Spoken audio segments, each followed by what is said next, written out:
Pán s vámi. Slova svatého evangelia podle Jana. Židé brali kameny, aby Ježíše kamenovali. Ježíš jim na to řekl: Ukázal jsem vám mnoho dobrých skutků od Otce, pro který z nich mě chcete kamenovat. Židé mu odpověděli: Pro dobrý skutek tě nechceme kamenovat, ale pro rouhání. Ty jsi jen člověk a děláš ze sebe Boha. Na to jim Ježíš řekl: Ve vašem zákoně je přece psáno: Já jsem řekl, jste bohové. Jestliže nazval bohy ty, kterým se dostalo Božího slova a písmo nemůže být zrušeno, můžete vy říkat o tom, kterého Otec posvětil a poslal na svět, že se rouhá, protože jsem řekl, jsem syn Boží? Nekonám-li skutky svého Otce, nevěřte mi. Jestliže však je konám a nevěříte mně, věřte těm skutkům, abyste poznali a konečně pochopili, že Otec je ve mně a já v Otci. Znovu by se ho byli rádi zmocnili, ale on jim unikl.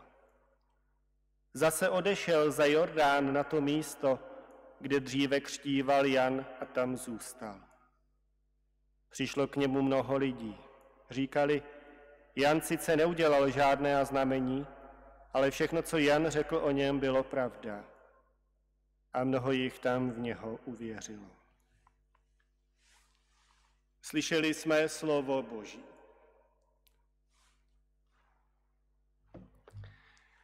Pár slov k dnešnímu evangeliu, abych se úplně neodvyknul promlouvat k lidu Božímu, přestože to je dnes už po 3 týdnech vlastně poprvé, co jsem měl možnost zase slyšet varhany.